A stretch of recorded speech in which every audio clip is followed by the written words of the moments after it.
us.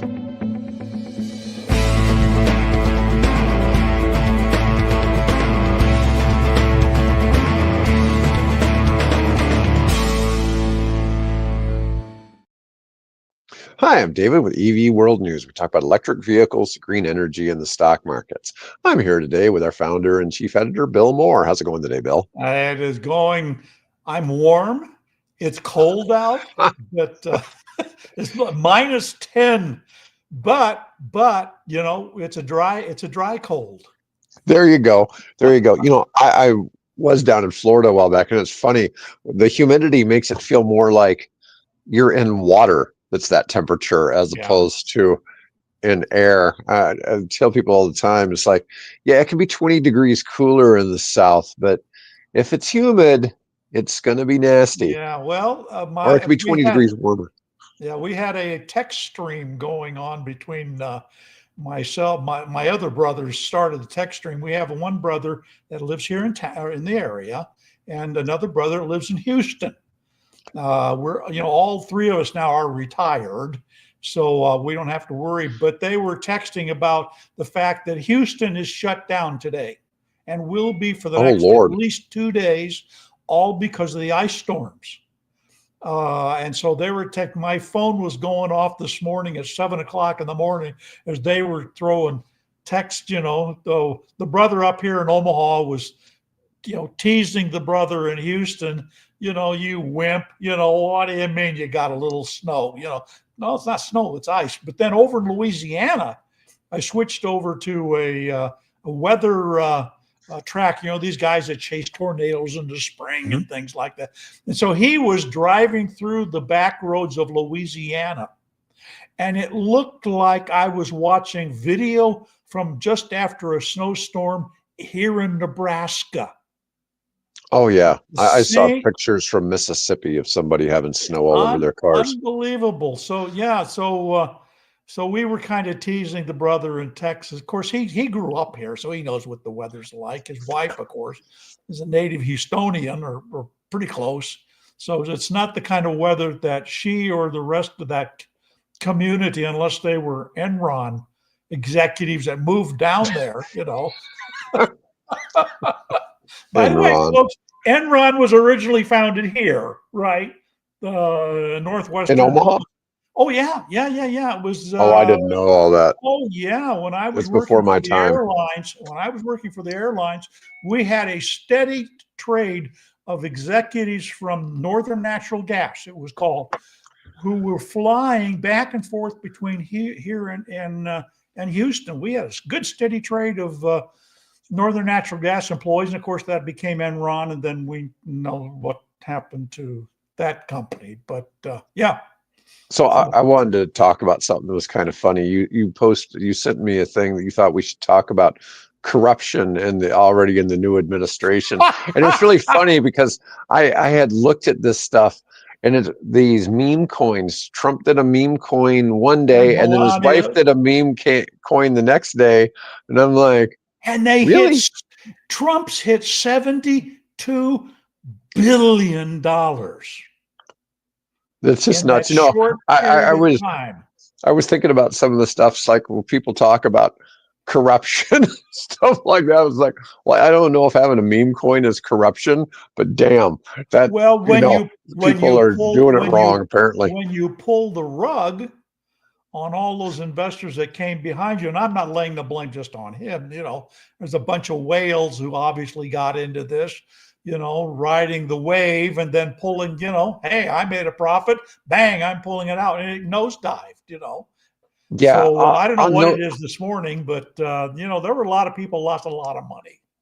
Yeah, you know, it's crypto's kind of well, I shouldn't say it's really different. So when you compare it to the stock market, and while you can't do what I'm going to tell you here from the United States, you're not supposed to, because the United States doesn't allow any trades. If you trade outside the United States, or you VPN outside the United States to trade, you can do like you do with Forex, and you can use leverage. And so what'll happen is people will have these margin calls, and it's very easy. A crypto goes back the wrong way just a little bit, you're wiped out. Yep. And you absolutely cannot trade money on margin that you aren't willing to just lose Yeah, well, completely. that's the whole game. Don't invest more than you can use. You lose. Sorry. Right. Um, Yeah. If it matters to you, don't do it.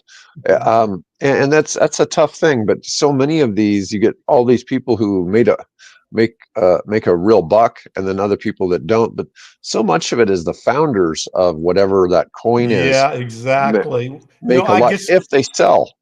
I see. You see these things, reports where he invested $1,200 and he earned, in 3 hours he earned 4 million. Oh, come on, you Yeah. know what? Talk about what is that, catfishing? Yeah. There was some stock a couple years ago that when it IPO'd it, and I think it IPO'd out of Hong Kong, and I can't remember what the ticker was, but one of my friends knows the CEO, and he was like, "Hey, we can work something with these guys," and they had their IPO was supposed to be at like $10, and it shot to 4,000. Yeah, Yeah, on the first or second day. It made no sense whatsoever. It made none it like the most whatsoever. valuable company on the planet for a day or something like that. It's like, I And think these guys, they got a bunch of money to play with. So they mhm, take it and they put it in something they think can ride, and they just keep buy, and that stimulates that interest. And no, I better get into, fear of missing out, FOMO. And yeah, well, pretty soon, once it gets to that point where, okay, I've made enough, out well, it you look at a comes. company Stock like market or crypto. look at a company like MicroStrategy. So Yeah. MicroStrategy does about 500 million Who's that, a Sailor, right? year in Michael Sailor. sales. Yeah, Michael Saylor, but they're buying all the billions and billions of dollars of crypto, Hmm. and they're really more of a crypto company now than they are a software company. Oh, yeah. And you look also at like Ecuador and how they've tried to use Bitcoin to shore up their economy. And I think some of the things now, this isn't a Trump idea. This is, there's some senators who support this idea that I like, both Democrat and Republican. And I can't remember who the people who are behind it. But they want to do like a sovereign wealth fund to save Social Security, and Hmm. it's a reasonable solution. And some crypto projects probably could be part of that. Okay, but um, I think a lot more of it would be using natural resources, different things that to find a way to more equitably back up Sure. our social security system, because we all know that the current system is broken, and Yeah. sometime in the next 10 years We it's got to get we fixed. right. We don't we have more people, or we're on the track to more people taking Social Security. I'm one of them. Then are contributing in, and that becomes, some people called it a Ponzi scheme. It's not a Ponzi scheme, but it certainly has Well, it is. qualities. Well, it has qualities that are, well, remember, this is the 1930s, right? When Right. this was enacted, and they're doing their projections, and they're not thinking about the baby boomers coming in after the war, right? And that huge explosion of a population. Their numbers were based on what they saw the population, and Well, mortality rates and things. So it's a different world. my father was born in the Depression. Okay. He was So the was oldest of mine. 8 kids. He was the Yep. oldest of 8 kids. His father was one of 9 kids.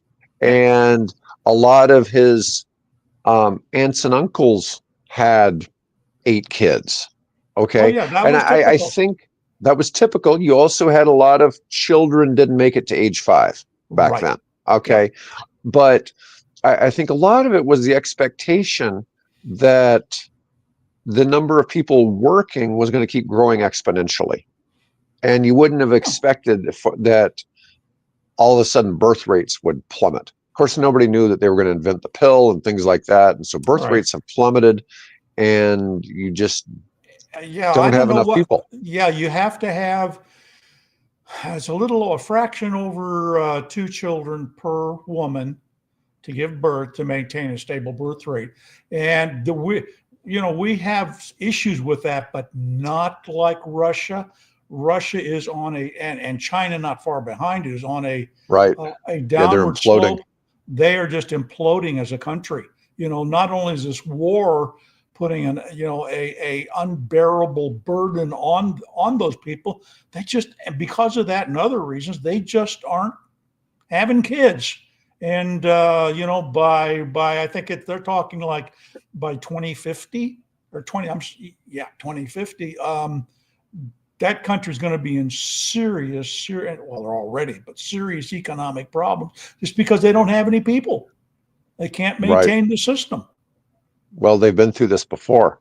I mean, what was it? 1923 born men in the Soviet Union, only 20% of them were alive in 1945.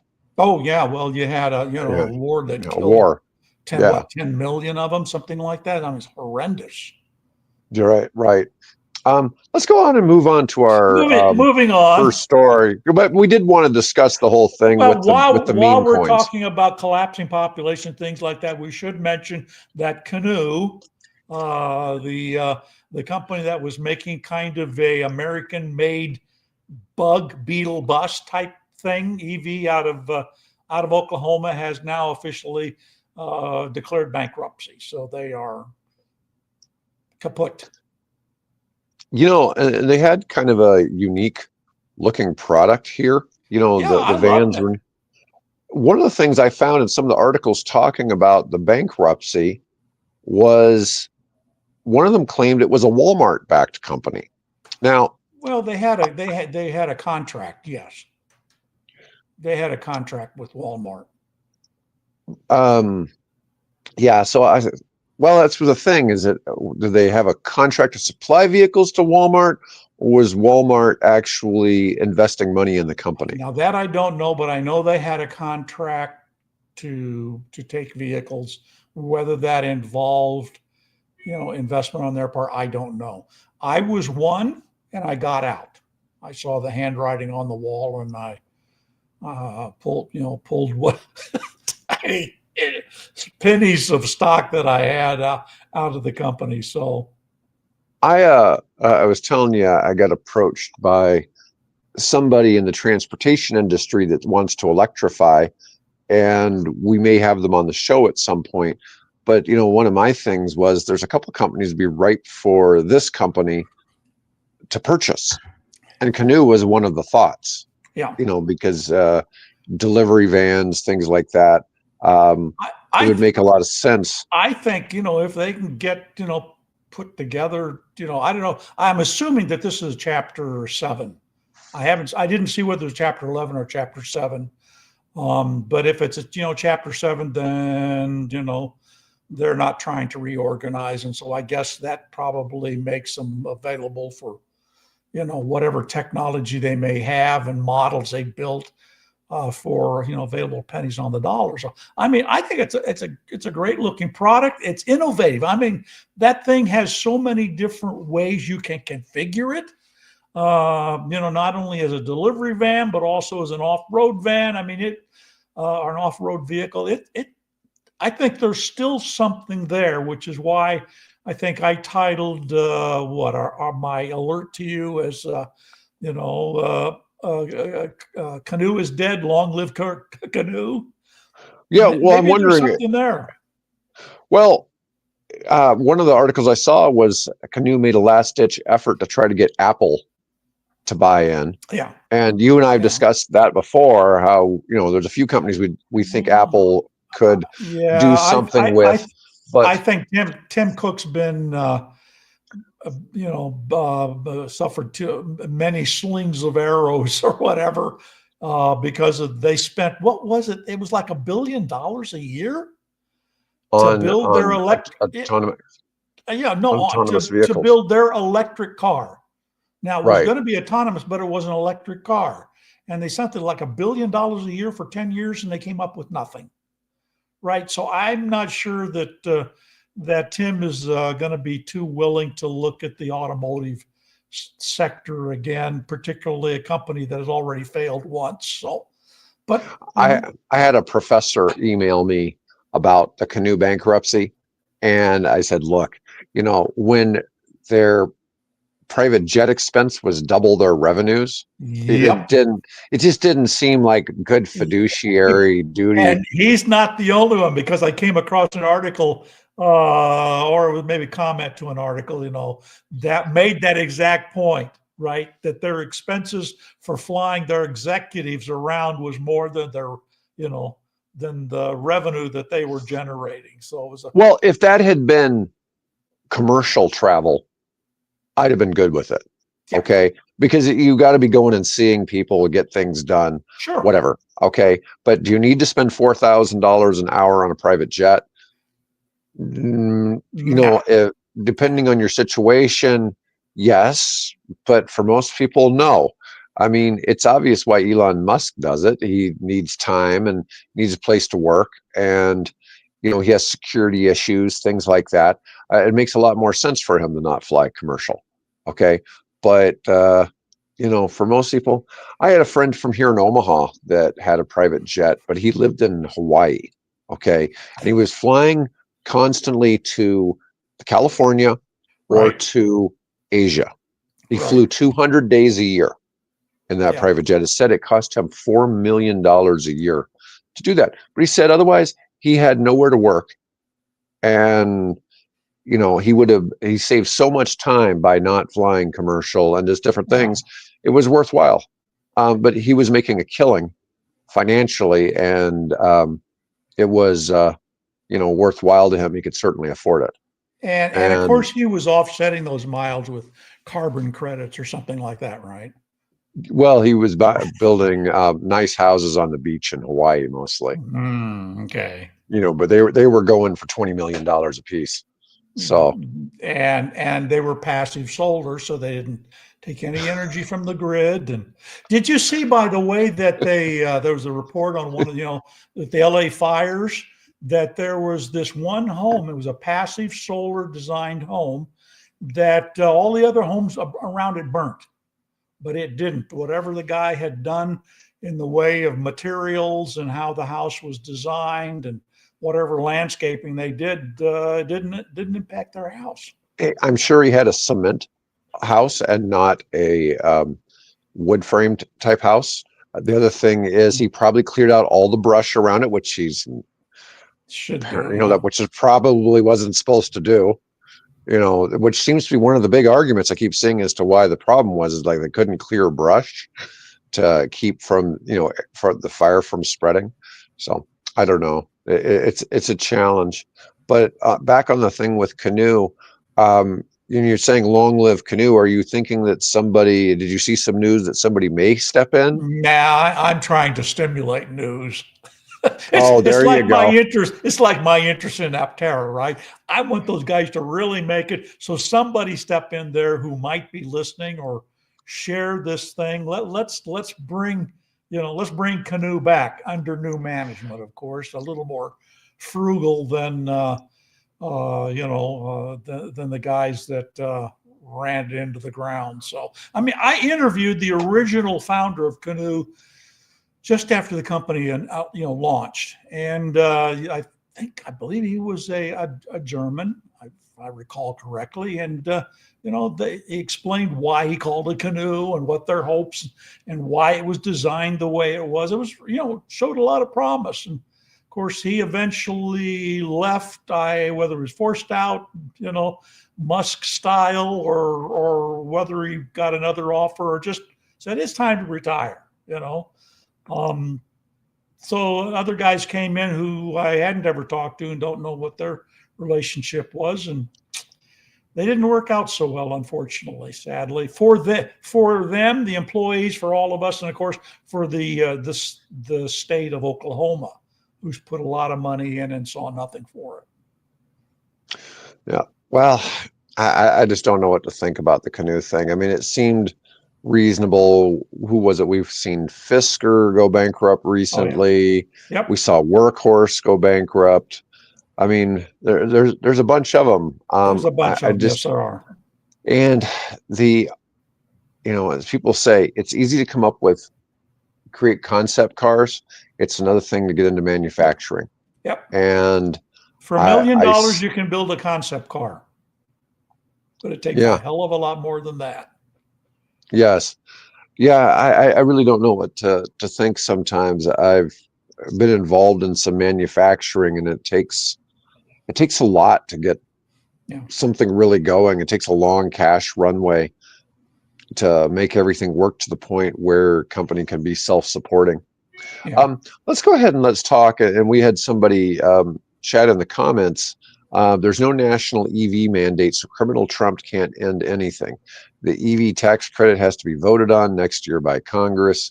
Trump can't end that either or do anything with it. Oh, thank you. Yeah, well, interesting. So there never really was I don't know. You know, Biden, I know, was saying he wanted a certain percentage of cars to be EV. But I don't think there was ever really a mandate. No. It was never really a federal mandate.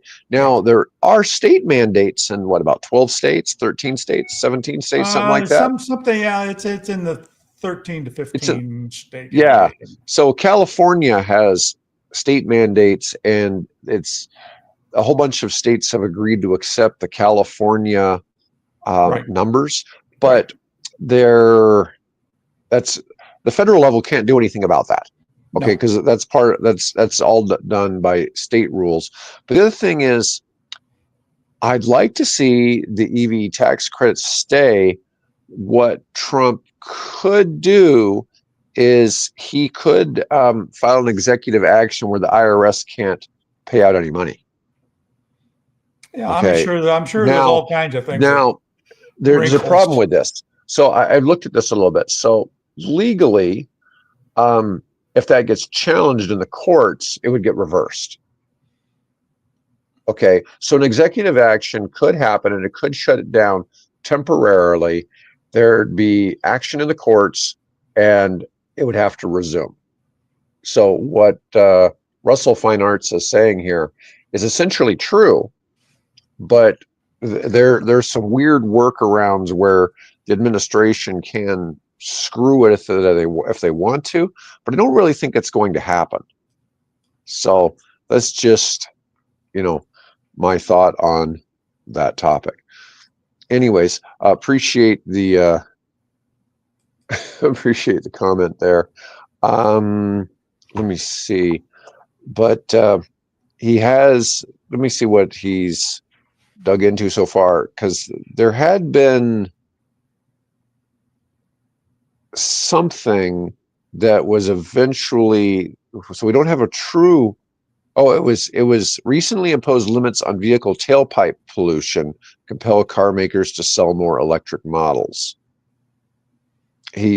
Trump stopped short of explicitly directing the EPA to review or rewrite those rules, or for the Transportation Department to rework fuel economy regulations. It does specifically call for terminating waivers that allow states to limit gas-powered car sales.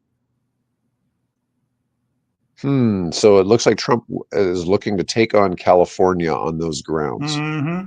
The thing is, California is so far ahead in EV adoption. 25%, I think, is the number, right? Somewhere in that area? Of new cars sold in the state are EVs now? Yeah, that I don't see that changing. So they're past, California is way past the tipping point. Yep. Okay.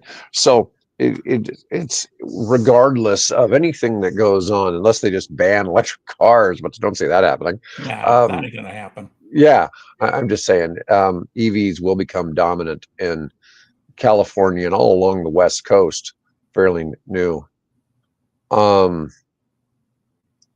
So that would, the 4K on the used EV falls under the same rules as the 7500.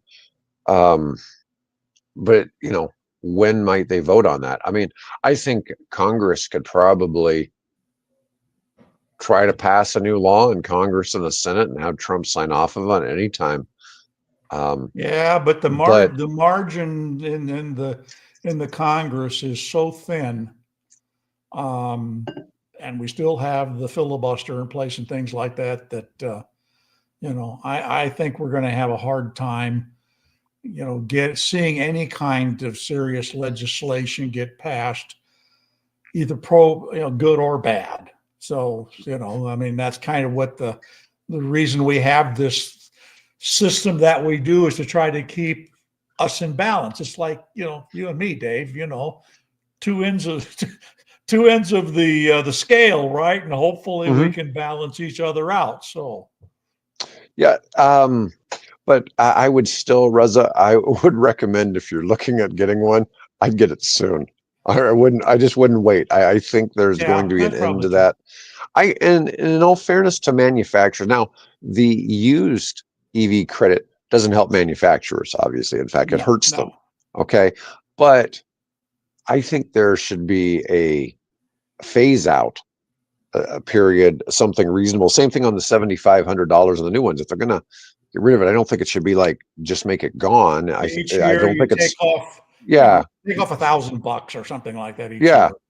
Or like $1,500. Let it slide out so that the manufacturers can at least recoup their investment in EVs they've made into the United States. Yeah, the 4K one helps car dealers, and it's actually kind of unique in that way, because you think about the $7,500 one. Well, the best-selling EV is Tesla. Tesla doesn't have the dealer model, so yeah, the dealers need a little love in the EV space. There's no question. Unless there's somebody like our friend in Salt Lake City who only sells EVs. I don't think it'll be good for him when the $4,000 goes away. Key Savvy, is that one of the ones where you can do a private sale? I think that's the one where you pay them $150 and you can do a private sale. They'll help you administer a private sale through their dealership. So you could buy all news to me. Yeah, so basically what is, instead of having to go and find one from a dealer, you can go through this company, and I think it's $150 last I looked. Anyways, they'll administer the paperwork, so they'll technically buy it from you and then sell it to me, and with just that $150 as the markup on it. Okay. Yeah, so it's basically a paperwork shuffle, but that way I could still, if I was buying an EV from you, I could still get, he's saying it's 100 for seller, 100 for buyer, but I could still get the $4,000 that way.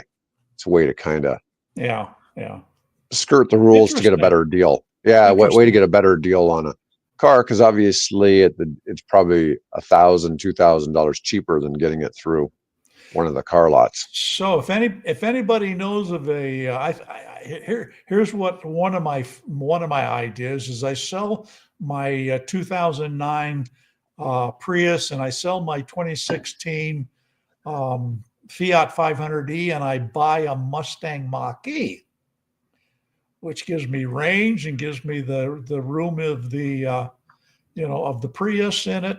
So and then maybe work through this thing. So anyway, there's a thought. I got to sell that idea to the wife first, though.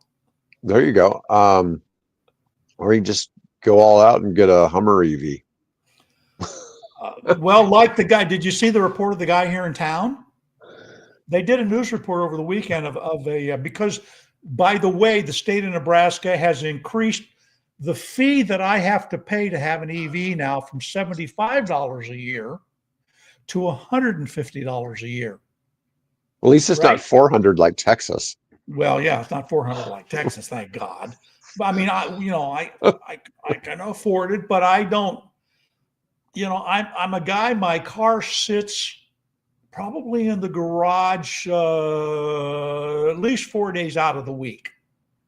So we're not putting miles on the thing, right? And so you're charging me for as a replacement for the gas I don't burn and the taxes I don't pay at a rate now of $150 a year. I'm going to do the math on that. Not that it'll do any good, but yeah.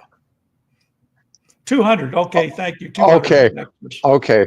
I did a video on that topic about it a long time ago, and I was thinking it was 400.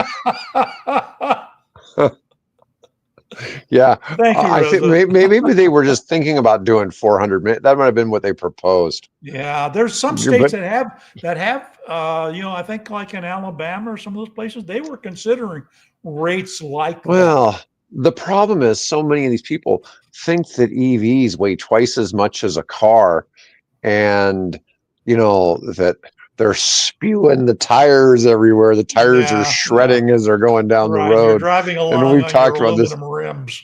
right? Yeah, and tearing up the roads. I really don't know what to say. It's like, you see these things, it's like tearing up the roads and the bridges. Yeah, oh Yeah, yeah, no. Tesla's really tearing up the I would bridge. look at those cement trucks and the dumpsters where they drive along, and instead of tipping it up and back, they tip it sideways. Semi trucks. You know. Okay, so we can segue right into the unexpected EV that never needs to be charged. Oh yeah, this is a thanks. Thanks for This, sharing that one. This is a good one. yeah, Yogi actually found this one. That this Thank you, was Yogi. yes. So the Green Machine in both eco-friendliness and paint scheme entered service in April in Paris, Switzerland. This is the largest EV that I'm aware of anywhere in the world.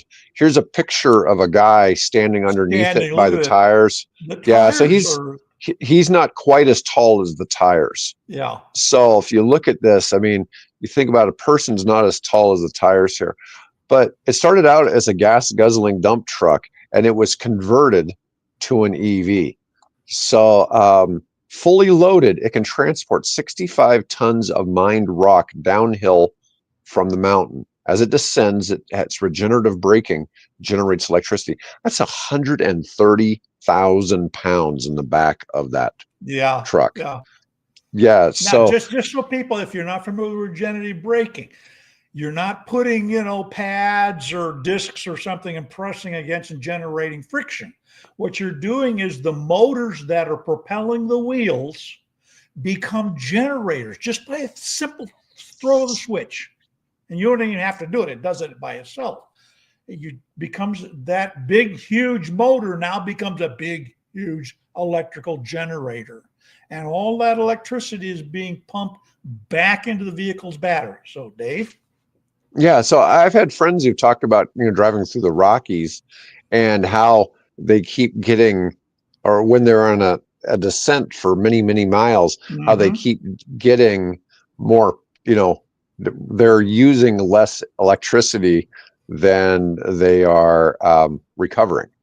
And so what's happened here, as this truck is unloaded at the bottom of the hill and then drives back up, being 130,000 pounds lighter, it doesn't use much electricity going uphill. And so it ends up charging more. And so they don't actually have to charge the damn Downhill. thing. I Yeah. don't think this was planned. They may have thought of this as being helpful, but I don't think they Well, expected in the no. real world that this was what was going to This happen. would happen. Yeah. Yeah, I That's think this was amazing. an accidental discovery. But here's a nice diagram here. It's being loaded up here on the mountain, drives down, gains energy instead of releasing it to the environment in the form of heat via brake pad discs. Then the e-dumper drives up empty using the stored power from its batteries for the electric drive. I mean, it's just crazy. So I was thinking about this. What you could do is you could fill a giant bladder in the car at the top of a mountain with water and then pour it out when you get to the bottom. Then Okay. so you build up extra battery charge Extra as you're battery charge, driving. right? Yeah. So the moral of the story is, if you live in the mountains, build your house at the top of the mountain and work at the base of the mountain. Right. But then you got to Yeah. have a load to carry down and yeah. Yeah. So this thing has a 9,000 pound battery pack. It's Wow. some big batteries. Never before has a land vehicle been equipped with such a huge battery pack. It's now designed in such a way that a failing cell cannot affect neighboring cells. Okay. Um, Smart. and here's a picture of the electric motor which replaced the original diesel engine. Yeah, so this vehicle was converted from diesel to all EV. Yeah, I thought, what an interesting Yeah. story to have. But like I said, they don't indicate that was what was planned. It's expected to move 300,000 tons of rock every year for the next Now, what decade. are they? Did they say what they're mining? I mean, there has to be some value to the rock that they're mining. I mean, Oh, I'm sure it's uranium. No, I don't know. Could be anything. We'll have to look that one up. What are you guys pulling off that mountaintop? You know? Yeah. Arsenic. No, I No, don't no, know. Let's see. It just has 300,000 tons of rock. I mean, it could be iron ore. I mean, no. It could considering be iron ore. sheer volume, but it'll save 1,300 tons of CO2 and 500,000 liters of diesel over 10 Wow. years. Good for them. Yeah, that's one of the better, more interesting stories that I've kind of seen, because we've looked at solar and different things. Like, no, you just need to load it up with a bunch of rocks at the top and then go up. Well, that's kind of the idea behind some of these proposals to build towers, right, that are counterweighted. And when you have excess electrical power, you run a motor that lifts these concrete weights or whatever you're going to use up to the top of the tower. And then when you need the power, you just simply, like a pendulum in an old-fashioned grandfather clock, it slowly lowers and generates power on the way back down. So the motor, again, that pulled, the pulleys and things to get the weight up to the top of the tower, now become generators as it gradually comes down. So, yeah. It's an interesting concept, all the same. Yeah. All right. So, what U.S. car makers have really not entered until now? We really haven't seen any EVs. So we've got Ford. We got what? We got the Proline vans. We've got the Mach-E you mentioned. F-150. The F-150. Then we move over to GM, and we've got Hummers, both the SUV and the truck. We've got well, you've got a couple of SUVs now, besides the Cadillac Lyric, and I think there's another Cadillac that's coming out. No, so we have a bunch of GM EVs now. I think there's about 8 of them. Yep. I mean, so it's not a small number by any stretch. I mean, there wasn't, if you look back 5 years ago, there wasn't 8 EV models in the United States. Right. So, but Jeep has been the one that's been absent, or I should say Dodge, Chevy, Dodge, or Dodge. I mean, Dodge, Chrysler. Actually, they're called Stellantis now. So, anyways, but production of Jeep and Dodge EVs began last summer, but the new models are now just arriving at dealers. We have a Dodge Charger Daytona EV and Jeep Wagoneer S have now just started arriving at dealer lots. So there was some kind of software issue forced Stellantis to not deliver them to dealers up until now. And so they've been trying to work on their software. Let's see. So here's a picture of the Wagoneer S, and it does not look like an EV. Nope. So you're not going to be able to tell. You see one of these going down the road. I mean, it even has a little bit of an air intake here, okay, which you don't need on an EV. So usually you see a completely flat nose, but this one, a Wagoneer S, I'm getting ads for Arby's down here. It makes me hungry. Yeah, the Jeep Wagoneer S starts at about 71,300 miles of range, 600 horsepower, 0 to 60 in 3.4. What was it? 3.4. 3.4. Yeah. Oh, Jeep Wagoneer, 3.4 seconds to 60. Wow. Well, they have something called the Track Hawk already, Right. and it's like a 800 horsepower SUV. I mean, they're crazy. They're designed to compete with a Lamborghini Urus. Yeah, but this alone, 600 horsepower. I think the Urus has 650. I mean, it's not much different. And then here's the Dodge Charger Daytona EV. Looks like a traditional Dodge Charger, more or less. It looks more like a cross between the Charger and the Challenger, doesn't it? It's got a little bit of both, because it's got like kind of a Challenger front end, but 4 doors. So that's a little different. Or does that have 4 doors? I really can't quite tell. I think it's maybe it only has. Maybe it's a 2-door Charger. Yeah, it's a 2-door. Yeah, yeah. Okay, but they're nice looking. Stellantis has more coming. The Ram REV is already here. Let's see. Is it in the This dealerships one. Yet? That's what they're saying. They're saying now this one has a 350-mile range. So this one. That's probably just the battery. The other one looks like just a battery version. Yeah. Then here's the Ram Charger. The Ram Charger is the one that is the hybrid with the 150-mile range and 500-mile battery, or 540-mile generator. So at least we're seeing some things from Jeep and Dodge now, but that's something that we really hadn't seen much before. I found an interesting graphic I wanted to share today. I'm going to see if I can make this a little larger to share.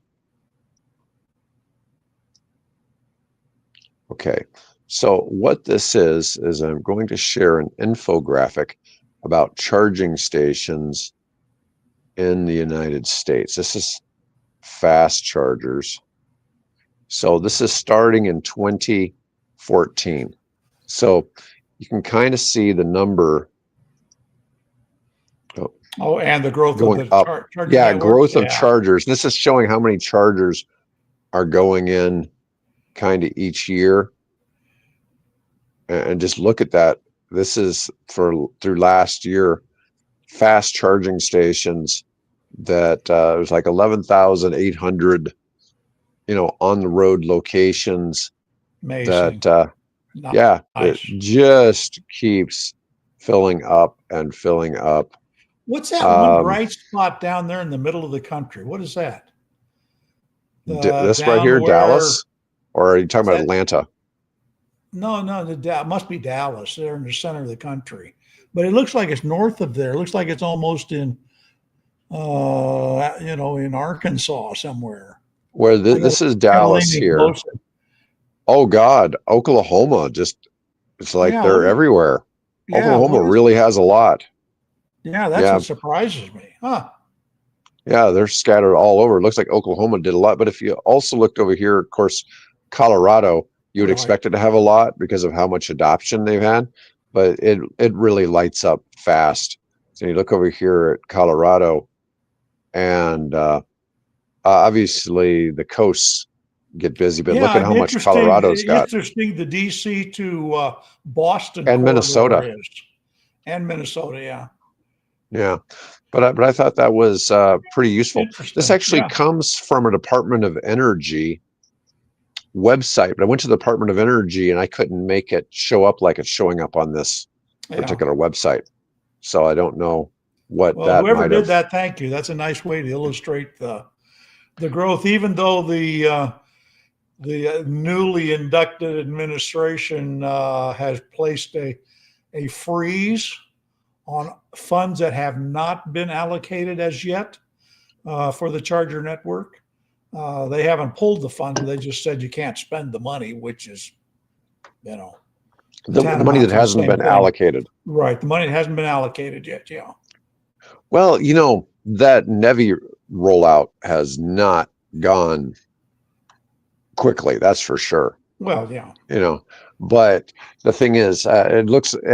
I know last minute, a lot of places got approved in the last couple of months. So there was a big effort to get a lot of the applications approved recently. Kind of like So handing out presidential pardons. I am pleased that Leonard Peltier finally got released and can spend his last days at home. But yeah. we won't get into discussing all the pardons. No, we That's a won't. topic. That's We'll beyond Bill the scope of what we're Bill doing. and I can argue about that off the air. Although, to be fair, we'd probably get more people watching if we really did just start bitching at each other on the show about what we disagree on. But let me see, where are we going? We can cover one more.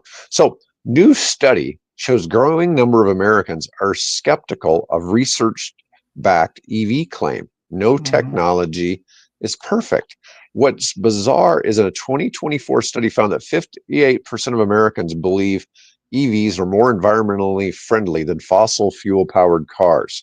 It's a drop of 5 percentage points since 2022, when 63% of people believed they were more environmentally friendly. How do people possibly think that EVs are not more environmentally friendly than gas cars? I just don't get that at all. Because they don't worry about what comes out their own tailpipe. I mean, when I sit in my car, I don't have to worry about the people behind me smelling and taking in my carbon, particles, because I don't put any in the air. Now, okay, there's a power plant that generates, the electricity and that runs my car, some of which is coal, some of which is natural gas, some of it's actually methane from a landfill, and a lot of it, depending on the time of year, comes from the wind blowing over the plains. And of course, there's some that comes from sunlight. So, but it's not coming out my tailpipe, and you don't have to breathe, unless I'm passing gas or something like that. But other than that, we talked about with school buses, like the kids being exposed to the diesel on the bus. And somebody, I remember a comment on one of the videos, like, I've never heard of anybody complaining about, smelling diesel on a bus. It's like, I remember it as a kid. It's like, but there's nothing to complain about. It's like, what else are we going to do? One thing you're used to it. Another is that, again, somebody had the smarts, I guess, to take and put a long pipe from that engine under the car and stick it out the back where somebody else can smell it, but not you. Right. That was kind of the idea. Or it's piped up above the vehicle, so hopefully it gets above the vehicle, so you can roll coal and share it with your neighbors. Yeah. Yeah, I've had vehicles before that said, like, not to undo the back of the top of the vehicle, because if you left that open, then the exhaust was just going to come back in and you're going to smell it. Yeah. You remember my old Jeep Wagoneer had a window that had a window that rolled down. You didn't want to roll that back window down, because that was driving along and just suck it up into the vehicle. Suck the exhaust right in. Yeah. Anyways, all right. Well, Bill, that was all we had for today. We've had quite a bit to cover. I should point out, if you get a chance, in the opening trailer, the opening to the thing, we have all these different electric vehicles and some bicycles, right? Starts off with an electric airplane and it goes to, I don't know, electric boat or whatever it goes to, right? In one of those last parts of this clip is an illustration when they were talking a great deal about the Hyperloop, right? And when I first came across it, was like 2009 or something. Man, this is really brilliant. Way to go, Elon, right? Because he was the guy that, turns out there's an article that I put a link to on the site today that shows that idea was first proposed in 1829. 1829. They were talking about creating what effectively would be called a hyperloop today, basically a vacuum powered, tube to carry goods and people and livestock and things. And here's the kicker. The guys that were promoting this system, there was a lot of scams going on in England at this time as the railroads began to grow and the canal system and things. The guys who were, I think they were located either in London or Edinburgh, one of the two. It's 600 kilometers from London to Edinburgh. And they told people that we can get you from London to Edinburgh. And I've done that trip, by the way. We can get you there in 5 minutes. Wow. Do you know how fast that is? That is Mach 9.4, 7,200 miles an hour in an age when most everybody was traveling at about 4 or 5 miles an hour, being pulled by a horse, and maybe 5 or 15 or 20 miles an hour in these newfangled steam trains. They were talking about traveling Mach. The Bell X-15 in 1967 did 6.4 Mach, right? That's the highest that a winged aircraft has ever flown that I'm aware of. That is, this thing they were proposing was going faster in 1829, or was proposed to go faster in 1829 than the fastest winged aircraft mankind has ever built. It's just nuts to think that they felt they had a way to make that happen. Well, exactly. All right. Yeah, exactly. All right. Anyway, thank you, everybody. Yeah. Oh, and Bobby wanted us to know that smoking pot makes you believe crazy stuff. Only what I heard. Yeah. I don't know. I still, that whole thing about how, so 58% believe that EVs are more environmentally friendly. That means 42% believe the opposite. Yeah. That gas cars are somehow healthier, but go figure. I mean, it just nuts where you can get that. Just sit behind. Hey, that keeps us on the air. Just run your car and with the garage door closed and sit in there and ponder that for a while. See that. Exactly. Yeah, see exactly how you feel about that topic. Just really hard to fathom that that's the case. Anyways, folks, want to appreciate everybody watching, and I'll be back tomorrow with Mike Herzog. Have a great day.